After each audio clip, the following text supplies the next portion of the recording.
Book Dragons, I'm here today to wrap up the last 8 things that I read in the month of October and do some stats. I did say in my first wrap up that I thought that this was going to be one of my lowest reading months, and it definitely was. I only read 15 things, that's still a lot, but it was just a very stressful month. There was a lot going on.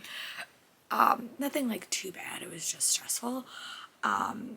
And then I had New York City Comic Con that I went to. Grades were due for my school, so it was just a lot of stuff like that that just added to my stress level a little bit. So reading definitely became a little bit of a less priority, but I hope my work-life balance will be better in November. I do still have a trip planned, and we'll talk about, I think I talked about it in my November TBR. I'm going to Y'all Past, but stats, let's break them all down. Overall, I read 15 books. I read 4,589 pages. On average, I read 148 pages a day. The average page count was 305. I definitely read some smaller books, but I did read a big chunky one. My most read book was YA thriller or horror. Books are Rep 4, and I read 4 authors I read before. I had 7 5-star reads, which is really good, and it just shows me how my focus wasn't really there, because I was liking everything that I picked up. I really did. I really enjoyed all the books that I picked up, for the most part. But I just didn't have enough time to devote to it. And then I had 6 4-stars, 2 3.5 stars, and I think that's it, for an average rating of 4.40, which means I was reading books that I really enjoyed. I read 9 new releases. I read 5 backlist and none from last year. I think that's accurate. I read 6 physical, 6 audio, and 3 ebook. And then I read 1 series starter, 6 continued, and I caught up with 3 series. And then I read 8 standalones, which is really, really good. And then I read 2 arcs, 3 from Audible, 1 from KU, 1 from the library, 2 from NetGalley, and 4 owned. And then I read 1 fantasy, 1 YA fantasy, 4 YA thriller and horror, 1 thriller, 1 mystery, 1 fantasy romance, 3 romance, 2 YA contemporary, and 2 graphic novel. And those are my stats. So now we're going to talk about the books that I read in the order that I read them. I read Sweet Talk by Cara Bastone. I will attach a photo here. This is her Audible original book about 2 characters, and one, it's a dual narration. It's a lot of side talking. It's one of my favorite audiobooks, and the main female character knows who the male character is, because they had a working but the male character doesn't know who the female character is, and they're kind of going through the whole book trying to figure that out. It was really, really cute. It gave me The Bodyguard vibes by Catherine Sender, and it was a lot of miscommunication, but it was very, very fun and just a quick read. And the sound effects kept me reading, especially as I was coming out of my focus issues. But I really enjoyed it, and I probably would give the production 5 stars, but I gave the audiobook 4 stars. I think I liked her first one in the series, the Psych one, a little bit more, but I really did like this one. And then the next book I read was The Getaway List by Emma Lord. I will attach a photo here. This does not come out until 2024, and there has been some drama with Wednesday Books. One of their publicists has been doing some things they're not supposed to be, so I was asked to not review any of their books, and I'm not going to review them until I feel that drama has resolved itself. This book doesn't come out until 2024 anyway, so I will do a review in January when it's closer to coming out. But just know that I really did like it. And I gave it 5 stars, and I'll talk more about that in 2024, probably during Bookmas. And the next book is also a Wednesday book, but I do have a physical copy for that, so let me go get that. Sorry. But I also read The Search for Us by Susan Azambola. I was actually on a blog tour for this, so you might have saw it pop up on my blog and on my Instagram. But I gave this one 3.5 4 stars for review. I enjoyed it. I thought it was a fun book. I was on blog tour. Again, it is a Wednesday books, so I don't feel super comfortable reviewing it on my channel right now, but I will say that I gave it 4 stars. So, and if you want to see more, go check out my review. Sorry, my books are all falling, which always happens. Oh my goodness. Okay, so yeah, that is that. 4 stars. And then I also read my hefty book of the month. I read The Brothers Hawthorne by Jennifer Lynn Barnes, and I gave this book 5 stars. This was a 5-star read for me. I love this book so much. I really didn't know what Jennifer Lynn Bond was going to do with the second series in this whole thing, because I was like, I don't know what you're going to do with it.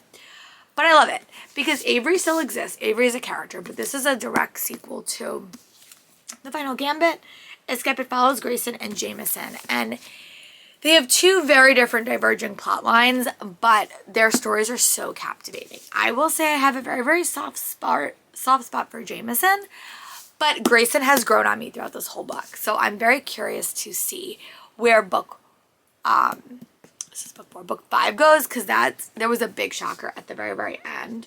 But if you were like very hesitant to read this because you didn't know how she was going to do it, I would pick it up. You do see all your favorites, like Alexander is a favorite character of mine. I would love a book about Alexander. I'm just going to say it. But really enjoyed it. Gave it 5 stars and really excited for The Grandest Game when it comes out in August. I'll definitely be reading. And let me make sure I didn't miss any, because sometimes I do. But yeah, so that was definitely one of my favorite of the month, and it will definitely make my favorite end of the year list by far, because it's really good. And then I also read 2 graphic novels pretty much back to back. I read Basil and Oregano by Marissa Cabrino. I got this from Comic-Con, and I love this. I gave this book 5 stars. It was so cute. The art style was perfect. It had a mix of Great British Bake Off with a magical boarding school plus a dash of romance. It was LGBTQ+. There was critters here that I just really enjoyed, and I loved it. I gave it 5 stars. So yeah, definitely worth it. And I got this from Comic-Con. And I also got this from Comic-Con, which is my next read. And I gave this 3 stars. I think what I noticed about webtoons is I struggle to read them when they're published like in physical form, because this was like almost 400 pages and it was 2 seasons, and I just think it dragged a little bit, and I didn't feel that connected to the characters. Did I think it was cute? Yes, but it wasn't witchy enough for me, and I think that's kind of what it was. It more read to me like a YA contemporary, which is fine, but I think it was more pitched to be witchy, and I didn't get all those witchy vibes. But I gave it 4 stars and hope to read more by this author in the future. But definitely, if I recommend one, it is this one. Go check it out. It was really good.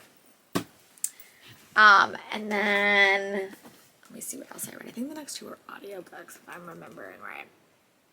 Yes, I think I read Shadows of You next.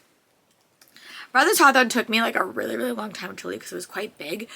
So the next book I read is, I have finally caught up on Catherine Cowell's on her Lost and Found series. So I read Shadows of You, and here's the photo.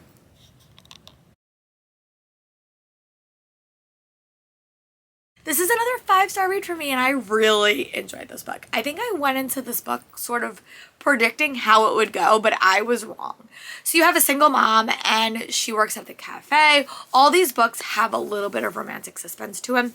As the series progresses, I think the romantic suspense gets a little bit more, and I'm here for it. I especially like it when I can't predict the mystery, because I think in her first couple I definitely could, or it was super predictable. This one was not predictable. I really enjoyed it. And then you have one of the brothers who is kind of a little bit of a loner for various reasons, and they're kind of forced to team up. And oh my god, it was so good. There's a little girl in here that is just heartwarming. I don't want to talk too many spoilers about the plot, because I was pleasantly surprised going in myself. But I really like this, and I'm so excited for Lawson's book at the end. I think it comes out in February, but that means I'm fully caught up. I have to go back and finish her Rex series, because I read the first 3 and then didn't pick the other ones up. But I do want to go back and read that. But this one got 5 stars. And the last book I read in the month of October, listened to, was Save the Horse, Ride a Viscount by Valerie Bowman. I'm going to attach her photo here. This is the Footman Club by Valerie Bowman. This is the prequel novella. Oh, I can do it for that prompt on my bingo board. Thank you, I forgot. Because this is Clayton and his wife's story, and you see them in all the books, because all their books take place at like a house party. And this book takes place before all that, and I enjoyed it. I didn't love it as much as I was hoping to love it, but it was very cute, and I gave it 4 stars. But I definitely recommend it if you liked those dynamics in the first 3 books. So yeah, that is what I read. I'm hoping for a better November, as always. But yeah, let me know in the comments what you're excited for.